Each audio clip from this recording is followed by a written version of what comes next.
అంటే living relationship అంటే ఇది ఇలా ఉండాలి అలా కాదు అని చెప్పడం కూడా జరుగుతూ వచ్చింది. సో లాస్ట్ వీక్ అలహాబాదు ద్విసభ్య ధర్మాసనం ఈ లివింగ్ ఇన్ రిలేషన్షిప్ అనే అంశం వాళ్ళ ముందుకు వచ్చినప్పుడు ఈ లివింగ్ ఇన్ రిలేషన్షిప్కి లీగల్ శాంటిటీ లేదు, చాలా క్లియర్గా there is no sanction from the society అని కూడా చెప్పడం జరిగింది. అంటే the real meaning of living relationship in true construing ఇద్దరు అన్మ్యారీడ్ పర్సన్స్, అబ్బాయి అమ్మాయి పెళ్లి కాకుండా లివింగ్ రిలేషన్షిప్లో ఉండొచ్చు అనేది దాని యొక్క నేపథ్యం.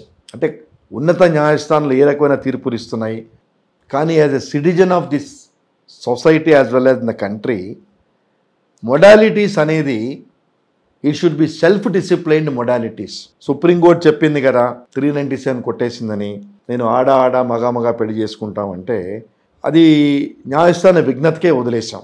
అలాగే లివింగ్ రిలేషన్షిప్ అనేది వచ్చినప్పుడు ఇద్దరు అన్మ్యారీడ్ అయి ఉంటేనే అది కంటిన్యూ అవుతుంది అనుకుందాం. కానీ ఈ మధ్య కొత్తగా పెళ్ళైన వాళ్ళిద్దరు కూడా వాళ్ళ సంసారాల్లో వదిలేసి మేము లివింగ్ ఇన్ రిలేషన్షిప్లో ఉంటున్నామని ఒక వింత పోకడలు మాట్లాడుతున్నారు. నేను అదే చెప్తున్నా, న్యాయస్థానం తప్పుగా చెప్పింది కదా అన్నంత మాత్రాన రేపు మనకొచ్చే ఇబ్బందులు న్యాయస్థానం ఏం చేయదు.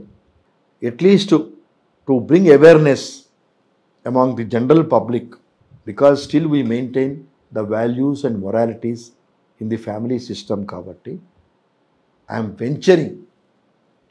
ఎందుకు ఈ మాట చెప్తున్నానంటే, పెళ్లి చేసుకుంటానని ప్రామిస్ చేసి ఆమెతో అన్ని రకాలుగా చాలా దూరం వెళ్ళినా, తర్వాత అబ్బాయిని మిమ్మల్ని పెళ్లి చేసుకుని అమ్మాయిని రిజెక్ట్ చేసిన, after used her by all means, అమ్మాయి పెళ్లి చేసుకుంటానని మభ్యపెట్టి నన్ను మోసం చేసి నన్ను వాడుకున్నాడు అని 376 ఐపీసీ పెట్టినా ఇదే న్యాయస్థానాలు ఐపీసీ కింద 376 కింద రాదు.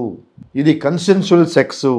అంటే నువ్వు ఇష్టపడే, నువ్వు మేజర్వి, నువ్వు ఇష్టపడే ఆ అబ్బాయితో చాలా దూరం ప్రయాణం చేశావు కాబట్టి you don't have any right to claim as it is a rape అని చెప్పిన ఇదే న్యాయస్థానాలు రేపు లివింగ్ ఇన్ రిలేషన్షిప్లో వచ్చిన అమ్మాయికి ఏ రకమైన న్యాయం చేస్తారో న్యాయస్థానానికి వెళ్ళినప్పుడు